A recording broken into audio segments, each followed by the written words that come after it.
Hi guys, welcome to my new channel, Taurian's Truths and Tarot. If you watched my previous video and you think I'm being a scruff wearing the same clothes, I am, but it is the same day, so don't judge. I realise how much I say a lot of the time, so I'm quite conscious about that. I'm going to try and work on it. So yeah, I am going to be completely honest and open, which I'm not going to lie, I'm going to be honest, I'm not going to lie, it's quite difficult for me to do. I genuinely am a type of person who doesn't really express, how I'm feeling. I don't like to feel like I'm vulnerable. I don't like opening up, and I generally usually give off the impression that I think I'm quite confident and things don't really faze me. I'm quite resilient and I get on with things, which generally is true. But my past relationship, literally, sorry, I don't know what that noise is. So my last relationship completely broke me. I 6 months ago would have not been able to admit that. I would not have been able to say that, but it did. I will not at the moment post live videos purely because I suffer from anxiety. I never have suffered from anxiety in the past. It's something new that I started experiencing after my past relationship. For anyone who does deal with anxiety, it's awful. It's absolutely awful. I feel like I am sort of in control of it now purely because I'm aware when I am anxious. I know that I'm anxious. I understand why I'm anxious. So I know that it will just pass and it's a phase. Whereas I remember when I initially was experiencing it, I thought I was having a heart attack. I didn't know what was going on. I felt like I could not breathe, couldn't get my breath. My chest was really tight. It's not a nice feeling at all. So anyone dealing with that, I do sincerely sympathise. I might actually look up some tips on how to deal with that, I suppose. I'll get back to that. So yeah, as I was saying, my last relationship absolutely broke me down. I can't say I've had the best track with relationships. I haven't actually had a lot of relationships, but the ones that I've had have generally been pretty shockingly rubbish. They're that bad that me and one of my closest friends, I'm not going to name, but I'm just going to refer to her as my sister Anne, so she'll know who she is. We've had times where we've absolutely just laughed ourselves to the point of tears at how bad the relationships have been, which it's really not. It's not funny, but it's the kind of thing where you think, if I don't laugh about it, I will cry. But yeah, the last relationship absolutely broke me, and I've said it in my other videos. I'm not a doctor. I'm not a psychiatrist at all, so I can't make a diagnosis on my ex. But I do strongly believe that he was narcissistic, and I know that this word is being used. I mean, I hadn't heard of that word like a year and a half ago. I'd never heard of it. But there are certain traits that when you do your little Google search and you come up with these traits and you're like, oh, I can relate to that. Oh, my partner does that. Yeah. One thing I will say, and I'm going to say this over and over and over again, if you have been unfortunate enough to be in a relationship with somebody like that, or have any type of encounter with somebody like that in the past, or whether you're going through it now, I'm going to say over and over again that it's not your fault. You are not to blame. You have not done, it's not something you have done wrong. The truth is, if you get caught up in a situation like that, it is very, very, very difficult to get out of it. And it happens over a period of time, and it's a gradual process. And a lot of the time you don't even realise that you're experiencing it, and you're in that situation. And when you are in it, it is very, very difficult to get out of. You know, I remember, I mean, I've done it myself. You know, I've always, not always, but you know, when I was younger, I was so sort of naive and ignorant, really. You know, I would think, if you're in a relationship like that, why would you not just leave? It is so hard. It is so hard if you are in that situation to just leave. And you know, the point that I got to, I was so low. I got to a point where I didn't recognise myself at all. I was so far away from the person that I always was. You know, there was times where it was almost as if I felt like I didn't even exist. My feelings, my emotions, everything, I completely put to the side. And everything I did, everything was for that person. And no matter what I did, no matter how much I did, no matter how much I took, and it never, ever, ever felt like it was enough. And you know, I have really grown as a person. As I say, months ago, I could not say that. I couldn't even admit to that. Like, I just couldn't speak about it. I couldn't admit it, and there was no way I'd be talking about it so openly, and I definitely wouldn't have been able to speak about it without crying my eyes out. The past year for me has been really difficult, and it's been such a long journey, but it's been positive, even though it's been hard and I've had lows, and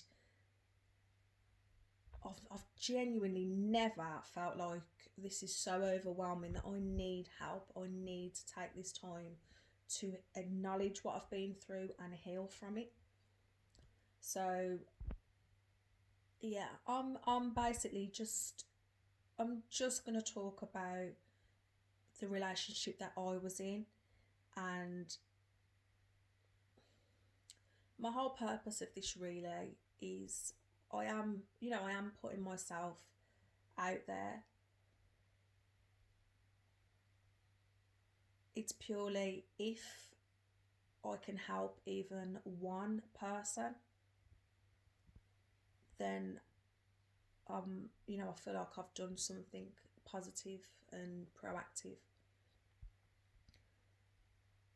You could have been in a similar situation yourself, and I'll probably say things and you'll think, oh, I can relate to that, You could be in that situation now, or it could be for future reference. If you're seeing certain things, maybe it can be a bit of an eye-opener, and if me opening up and expressing my truths can save someone from being in a situation like that, then it's absolutely worth it. So yeah, all I would ask is, I am more than welcome. Sorry, I'm welcoming feedback. I'm welcoming comments. It's absolutely fine. Anyone who wants to watch this and comment, it's completely welcomed. I just hope it is positive criticism. If it's criticism, please make it positive. If you don't agree with me, that's absolutely fine. But as I say, there will be people out there that need to hear what I'm going to say and what I'm going to talk about. And as I say, my purpose is purely with good intention and purely to help someone. So if you don't agree with me, that's fine. You don't have to agree with me. If you don't like what I'm saying, that's absolutely fine. If you don't like me, that's absolutely fine. But please keep any negativity off the channel. Yeah. So my past relationship, I was in it for sort of under 4 years, over 3.5 years. I'm only going to be brief about this. I probably will go, more into detail. But, when I met that individual, I didn't realise at the time that I was actually quite vulnerable. Again, I would never, ever have referred to myself as vulnerable. But I was. I have 2 children, and my 2 children have different dads, which used to really, really bother me, purely because I used to think, people are going to judge me, they're going to think I sleep around, they're going to think this.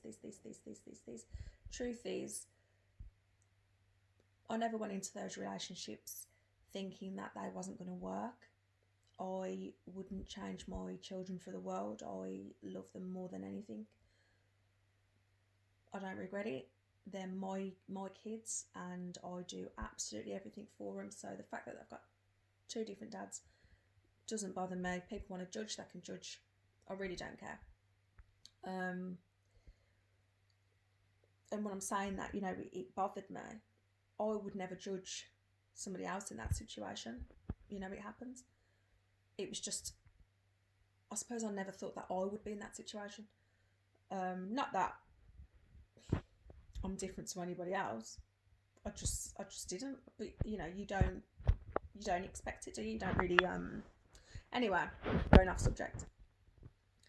So I'm not going to say too much, purely because I feel like if I put so much out there, obviously I've got children, they grow up one day and they see these videos, there's no way I'm going to disrespect their fathers, so especially publicly. So for that reason, I'm just going to say that the relationships didn't work. My youngest dad, I'm going to be honest and say that he did cheat, because it's not something I'll hide. And, when my child gets older, she asks me the question, I will be honest with her. But as I say, I'm not going to be disrespectful or bashing, their dads. I wouldn't do that. So, yeah, he cheated. And I do feel like when I had my little one, I probably had a little bit of postnatal. It wasn't ever diagnosed, but it was very difficult birth and very stressful, and I had a C-section, which women have every day. It was something that always petrified me. The thought of being cut open absolutely petrified me. And even now, I refuse to look at what even happens with a C-section, because I just can't bear the thought of what happened to me that day. So it doesn't matter. I've got my beautiful daughter here now, so that it was all worth it. But no, it was. So yeah, I wasn't particularly feeling confident. I think anyone out there who's got kids, women in general, you get older, your body changes, you have kids. I mean, do you know what? Some women are absolutely. Do you know what? All women are amazing. I'm not going to say some women are amazing. All women are amazing. But what I was going to say is, when some women can just get their bodies just like snap back, and they're just, and they're. I remember. I'll never forget knowing someone who had a child, and then within weeks, like she was out in knee-high boots, like heeled knee-high boots, casually just like having a stroll in the park. And I couldn't believe it, because I remember thinking, no, I was that just wasn't me. When I had mine, I was like anyway. So yeah, I will go off subject because I'm terrible. I do that all the time. I apologise. So yeah, I'd had my little one. Wasn't feeling very confident. um it was a bit of a traumatic birth, to say the least. So, as I wasn't feeling confident. I wasn't feeling body confident. She wasn't the easiest baby. Won't say no more. But yeah, I really wasn't feeling great within myself. My confidence was very, very low. And then on top of that, when you're not sleeping and blah blah blah blah blah, it can be a difficult time. So it was actually, that's my air freshener. Oh, I'm gonna have to turn it off when I do these recordings. So yeah, when my daughter was a couple of weeks old, I found out a lot more than I was expecting to find out. So, as a woman, you do have your intuition, and I knew something wasn't quite right, but I never had anything solid. So anyway, I went looking for info, as you do. And as women, when we go all FBI and we find out absolutely everything. Well, I found everything out and then some. And anyway, let's just say the relationship ended, and it really had such a knock on my confidence, my self-esteem, my self-worth. I wasn't working at the time either, like he was working. So for the first time in my life, I was financially dependent on someone else, and a male, which there's nothing wrong with that, but it's just not something I've ever done. So yeah, I was not in a good place in myself. As I say, I lost all my confidence, and I felt really crap, basically. I felt really crap. I confronted him, and just nothing. There was just no apology, nothing. Nothing at all. No remorse whatsoever. Just nothing. And then he pretty much just got up and left, moved to another city. And I was just remembered feeling absolutely shockingly rubbish.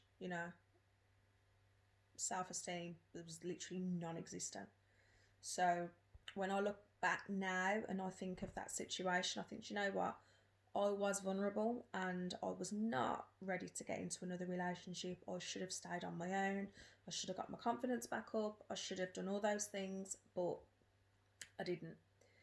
I met someone in a vulnerable state, and at that time he gave me at that time everything that I needed. So when we met, he completely put me on a pedestal. He would compliment me, and he made me feel like I was the most beautiful woman on earth. I honestly just felt like, wow, he really thinks I'm beautiful, and even with all, you know, all the insecurities that I had, he literally took them away. And I thought he was hilarious. I thought he was so funny. You know, we had such a laugh, and that was literally, that was what I needed at that time. You know, I needed that confidence boost. It was nice to sort of have that attention. It was nice to be made to feel beautiful and to have such a laugh with someone. And, you know, I hadn't laughed in such a long time. It was exactly what I needed. So, my first bit of advice is, if I really feel now, you have to love yourself first. You have to love yourself first. And I never really I mean, I've read that and heard that before, but never really took it in. But it's true. You have to love yourself first. And the truth is, if you don't love yourself, how can you love somebody else? How can you get that love back in return? Not only that, but I personally believe that if you don't love yourself first, you're always sort of going to be needing from them. You're going to be needing something more from them. You should never go into a relationship depending on that other person to make you know your worth, to make you happy, to make you know your whole value. You need to know that shit. Sorry for the language, but you need to know all of that on your own. You need to know your worth. You need to know what you offer, what you bring. You need to know how special you are and what you bring to the table. And you don't need to be validated by anybody else. You should know all those things yourself. So in case you've forgotten it, in case you haven't been told it in a while, you are special, you are beautiful, you are amazing. You need to have that self-worth. You need to know that you are the shit, and you do not need somebody else to make you realise that. And if you are in a place where you don't know that, try and avoid a relationship. Don't get me wrong, if you're in a relationship and you're with somebody and you're going, you know, we all go through times where we feel like that, then absolutely. But what I'm saying is, if you come out of a relationship, or if you're not in a great place and you're not feeling your general self and confident, look, I'm just a girl who's saying to you, it's just my advice, you know, take it or leave it. I'm not telling you how to live your life and what decisions you should make. I'm just saying, from my own personal experience, I wish that I would have been in a better place. I should have been in a better place in myself before getting into another relationship. But that, in my opinion, is a red flag. If someone is there and you meet somebody and you're in a vulnerable place, it's risky. You are taking a risk. And I'm just gonna leave that there for now. But yeah, you need to know your own self-worth. You can't depend on somebody else to make you happy and to validate you. You need to know that within yourself. In terms of compliments, it's one thing to receive compliments from somebody, but there is a difference between compliments and love bombing. This might be a term that you've heard before, but love bombing is, it's not just a compliment. It is almost a sort of bombarding of confidence, almost to a point where it's completely over the top.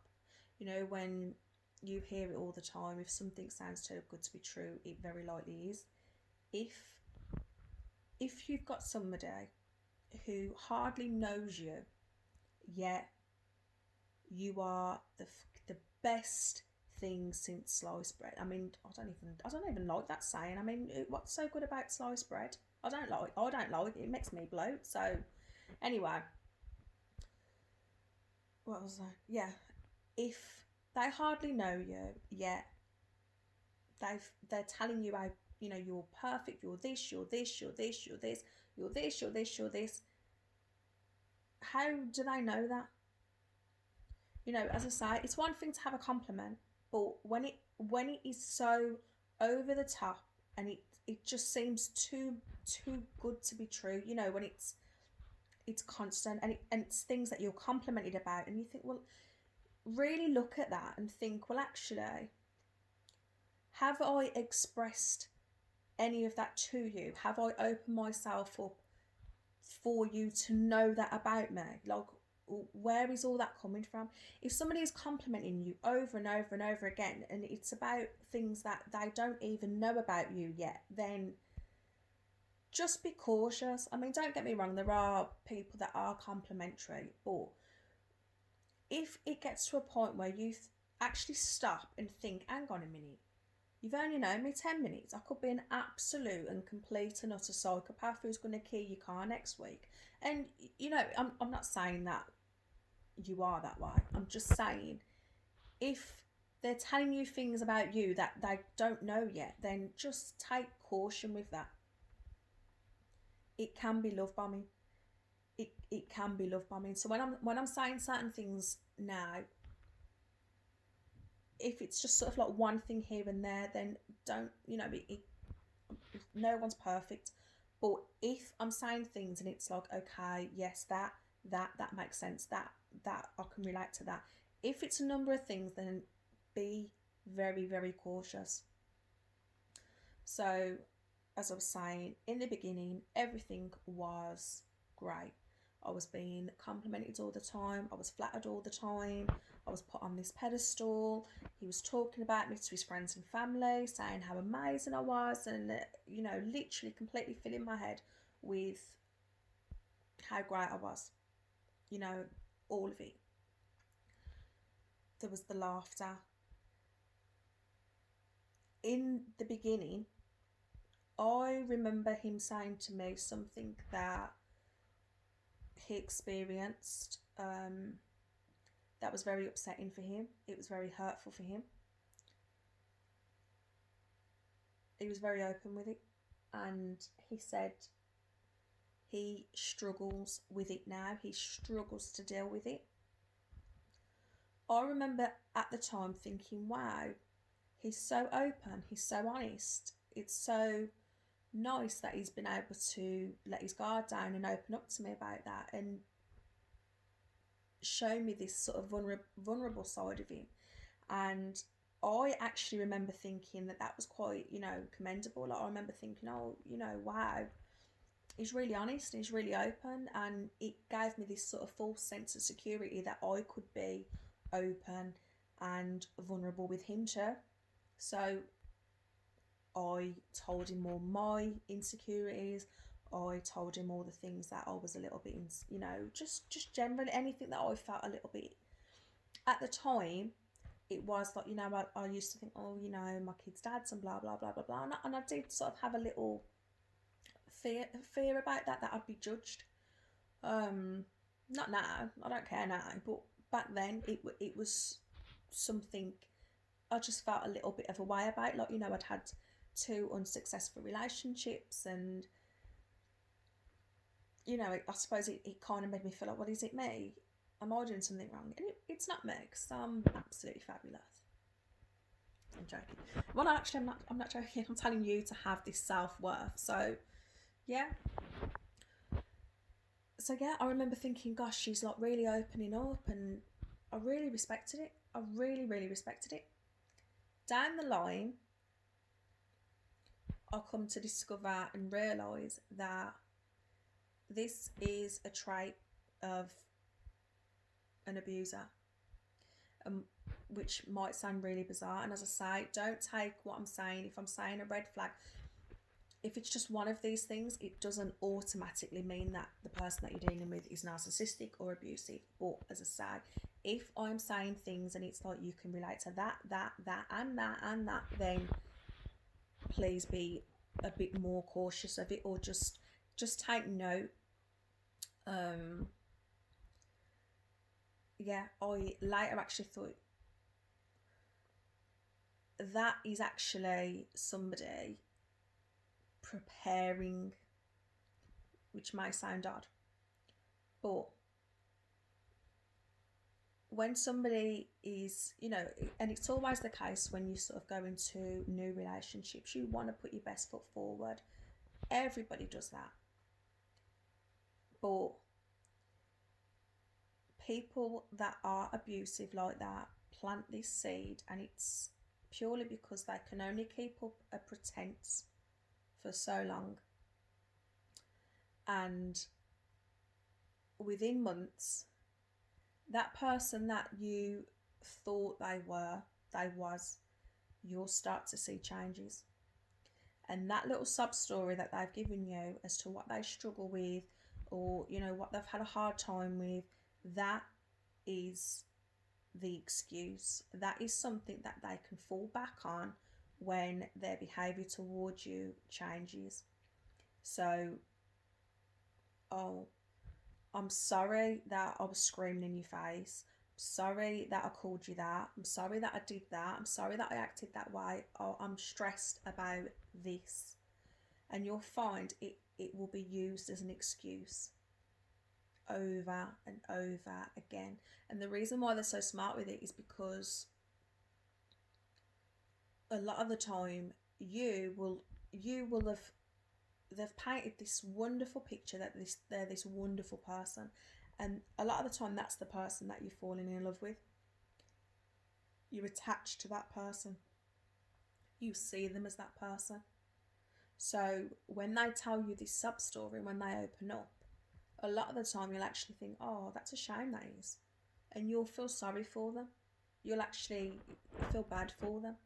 So then when they start acting a certain way towards you that's different, you'll start feeling sorry for them. And you'll be like, oh, it's a shame. They're struggling with this. I'm going to try and help them. Unbeknown to you, that this was their intention all along. They knew that they wouldn't be able to be this knight in shining armour for so long.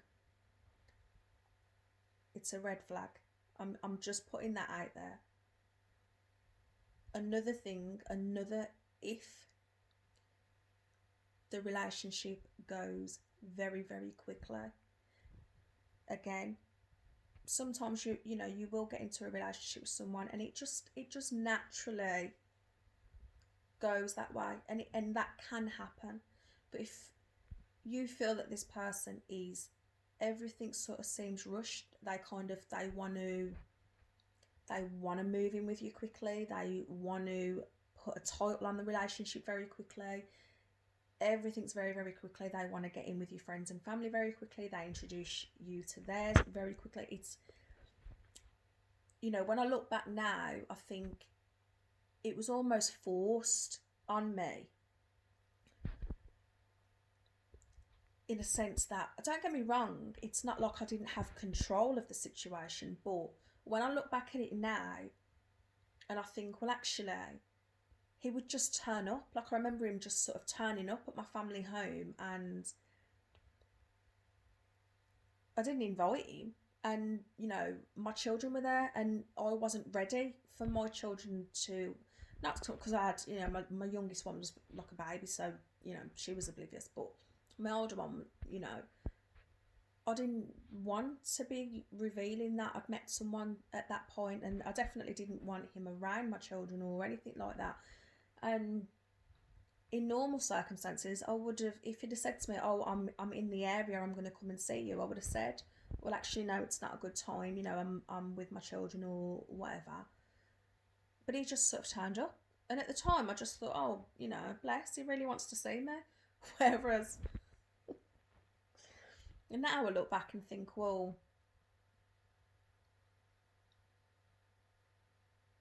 And then it was a case where he was coming to see me every single day, like every day.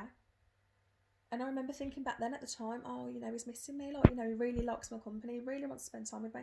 And it can genuinely be the case. I mean, you know, when you go into a relationship, it's a bit of it's actually a more of a red flag if you're thinking, oh my God, they don't want to see me. But I remember thinking, oh gosh, he really wants to see me. But it's every day, every night he wants to come and see me, he wants to come and see me. But he was really just sort of really getting his claws in me, and I didn't even realise at the time. But yeah, I do think that is another red flag. Yeah, yes, you, especially when it's fresh, you want to spend time with that person. Of course you do. It's all new and it's exciting and all the rest of it. But when you've got these other things as well going on, again, just be cautious. So if you, as I say, if you're in a bit of a vulnerable place in the beginning, if there's love bombing, if you feel like the relationship, because of them, it's going at their pace very quickly. If they come out with this sub story, and that, I don't even mean that in a heartless way, because, you know, majority of people have been through crap. There's a difference between someone opening up and telling you about things, and then there's a difference between all of these things together. So I hope I'm coming across right here. As I say, I'm not a psychiatrist or anything. This is just literally what I took from that experience. So yeah. Yeah, from that, there's, on top of that, he, in my opinion, is an alcoholic. Again, not diagnosed, but in my opinion, someone who depends on alcohol every single night. And that, there's a you know, I mean, I'm not really a drinker. It's one thing I think to think, oh, you know, I've had a hard day at work, I'm going to go home and I'm going to have a can, or I'm going to have a chill, or whatever. If you want to do that, it's one thing. If you need to do that, it's another. So I didn't realise how bad his drinking habits were. It was very much hidden from me. It was only sort of after the fact that I realised that he was drink driving. He couldn't actually wait to get home before having a drink. And it was, as I say, every day. There was the drinking every single day. To me, that was an addiction. He would never admit that, obviously. But yeah, it was an addiction. So obviously, addictions on their own are a separate thing, and I'm not going to disrespect anybody who has an addiction. So please don't think that I am. I'm not saying anything in a disrespectful way, or I don't want to come across that I'm bashing anyone suffering from an addiction at all. I'm just saying that, along with these other red flags, if somebody has got an addictive type of personality, they're addicted to things, on top of the other things, please just be cautious to that also. So yeah, another thing, if, as I say, if things are going very quickly at their pace, and you're sort of like having to keep up with them, just take note. Just, you know, just, a relationship should go at a pace that you're comfortable with. I will also say, I remember in the relationship that I was in, I don't even know at what point it was, but it was a few, you know, it was probably 5-6 months in. There was a lot of verbal, and I mean a lot of verbal abuse, and it was just him screaming at me constantly, like just screaming at me, and coming out with comments that were really, really derogative, and just really putting me down. And I remember, you know, it was just such a shock, because I thought, well, you know, he don't mean it. How can he put me on this pedestal 1 minute and then be saying all this to me the next? And there would be the apology. There was the apology, and there was the excuse. Oh, well, you know, I'm stressed about this. It's the anniversary of this. I'm stressed at work. I'm stressed about money. Whatever it might be. But the truth is, there is absolutely no excuse for anyone to treat you like that.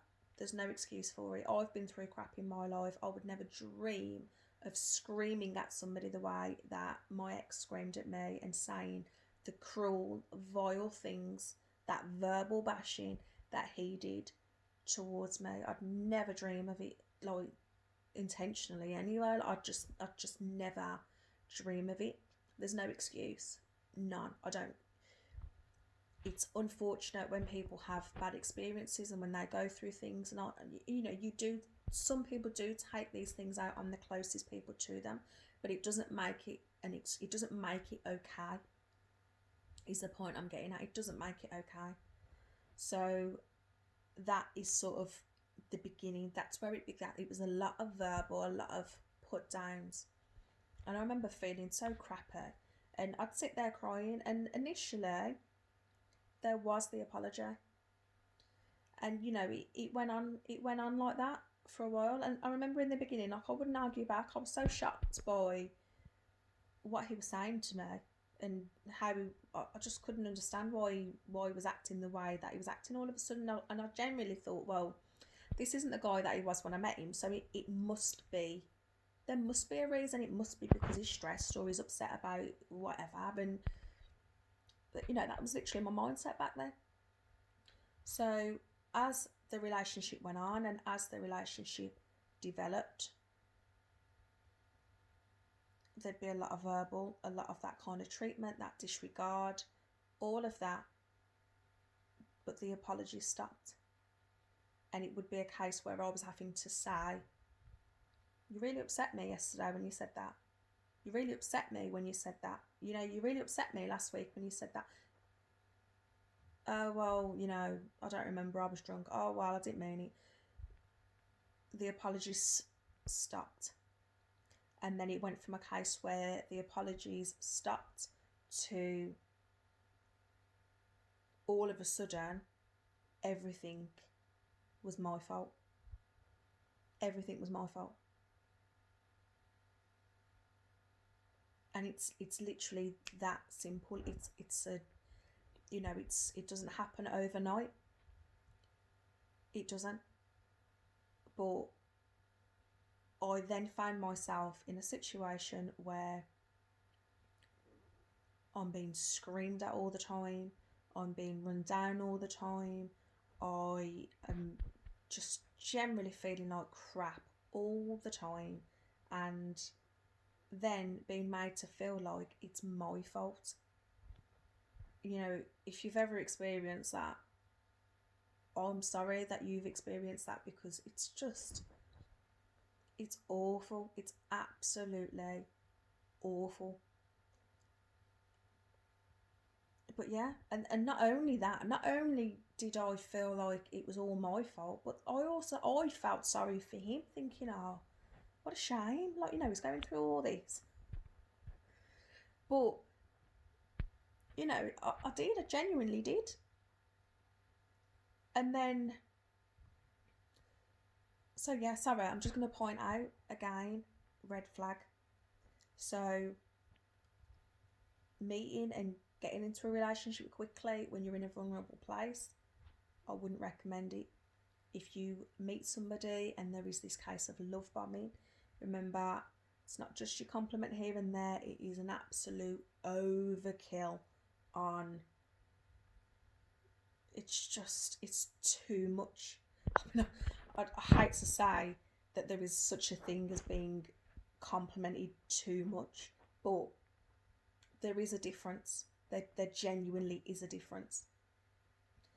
If you have the love bombing, if you have them very quickly taking the relationship at their pace very, very quickly. You know, as I say, they really getting their foot in. Take caution with all these things. If it's then a case of, I don't even know what point I've got up to. So, you know, if it's then, if there is addictions that are going along with that, and then if there's also, it can, you know, it can be various things. I mean, for me, in my experience, it was a lot of verbal.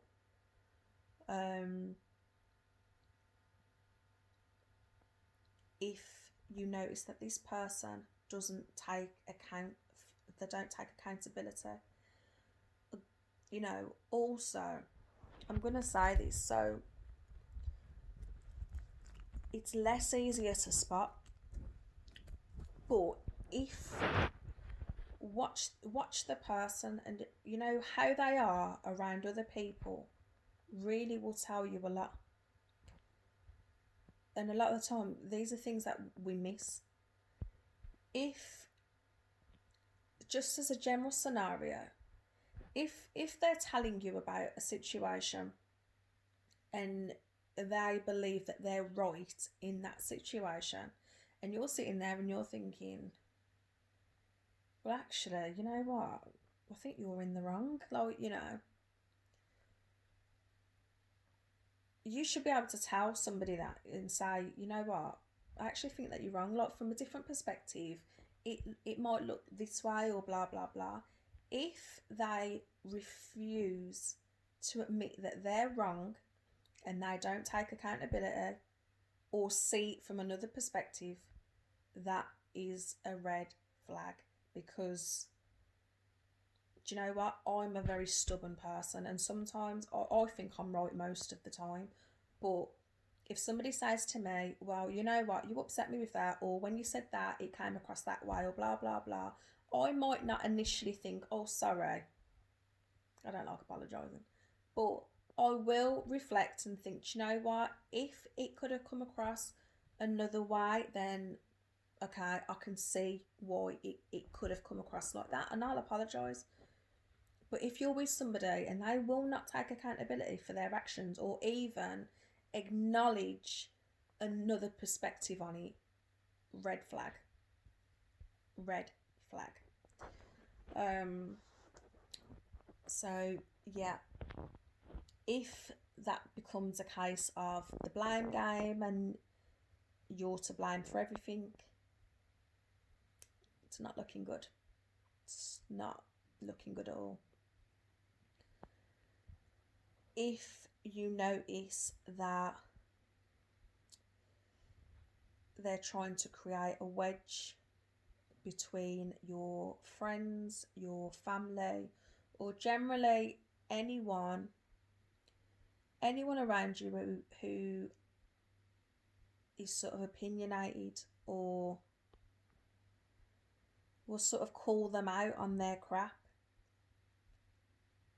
If you notice that they're trying to cause a wedge and create a wedge between you and that person, know that it's because they know that that person will see straight through them and know exactly how they are.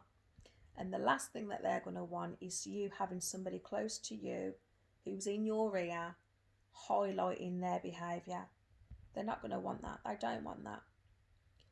Another flag is the whole isolation. If they're adamant on moving, if they're adamant on distancing you from people that you're close to, red flag.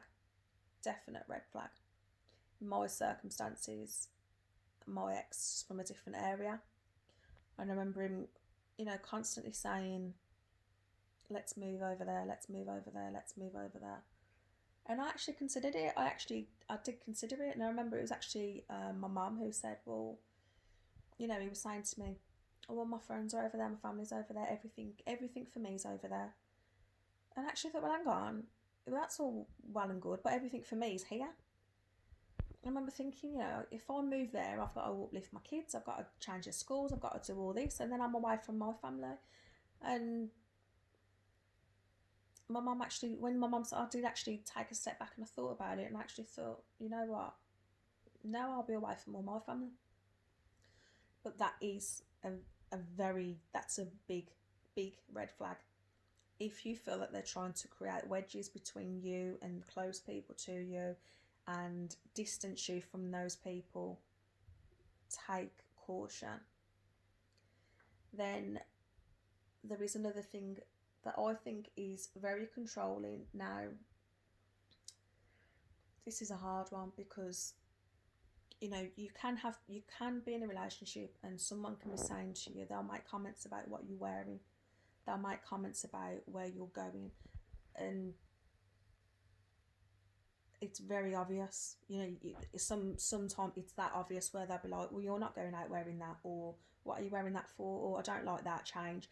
It can be as direct as that, which it's right in front of your face, but it doesn't always necessarily have to be that direct. It can be if you're planning to go out and it's sort of like, oh, you don't spend time with me anymore, why don't you stay home with me? Or if they create an argument, if it gets to a point where you're thinking, do you know what, they've changed my mood, I'm not even in the mood to go out now.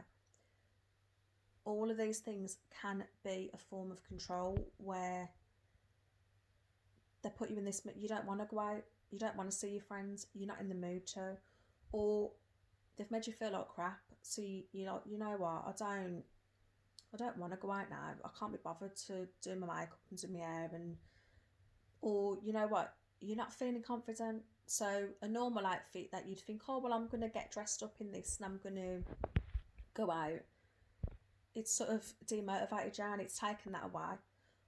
Or there's the wonderful thing that some of them do, and it is punishment. You feel like, at the time you probably don't know it, but it's like a punishment. So it's almost like if they don't get their way, they'll act in ways to make you feel bad for something that you're doing, and it's something that you've got absolutely every right to do, and guaranteed it's something that they do themselves, but it'll be one rule for them and a completely different rule for you. So yeah, as I say, it doesn't always have to be so obvious.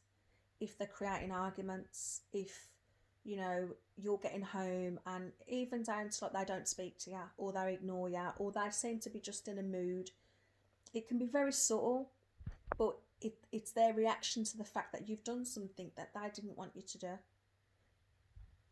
It can be as subtle as that. With myself, it was sort of like, oh, well, you don't want to spend time with me, or you don't want to do this, and then it was like, oh, why you dressed up, and like, oh, you must be looking to meet somebody else, like, it's just subtle, but it's there. So yeah, I didn't actually expect to be speaking as long as I've been speaking, but as I say, these are red flags. As I say, individually, not so much, but if anything of what I've said has resonated and you're thinking, a couple of them things, please take caution.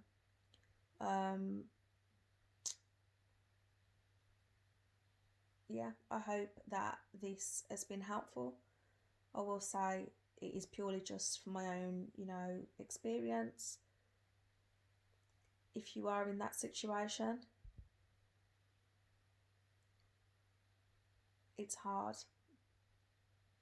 but please do get help. There are organisations out there. If you feel like you're not ready to do that, I will say to you that a lot of organisations, they won't phone you directly. They'll message or see when it's convenient. So if you're worrying about, them phoning when you're with someone, that, I'm just saying that they are conscious of that, so that they will not put you in imminent danger in that respect. If you feel like you're not ready at the point where you want to approach them kind of organisations, I obviously strongly suggest that you do. If you are experiencing, obviously, this type of domestic abuse is what I'm talking about. But at the very least, please confide in someone. Speak to someone that you trust. It can be a friend or whoever it is. But speak to someone. Don't go through a situation like that on your own. I was very fortunate with my friend. I'm going to say me Coxie. She was my rock. She was amazing. She literally kept me sane through that relationship. And you know what? When I genuinely felt worthless in that relationship, if it wasn't for her, I think I would have lost my mind. And I'm not saying that lightly, but I was constantly questioning myself. Is it me? Is it me? Is it me? She literally got me through. So, you know what? Without her, I don't know if I would have had this sort of strength to leave that relationship. So, I mean, I love her dearly. She knows that I do. But yeah, a lot of women go through this. Men do go through it as well, but I can't speak for them. So yeah, I hope that this has helped. And I'm sorry it's almost an hour video. Like, if you're still here watching, then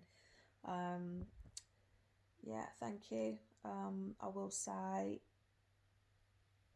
take care and good night.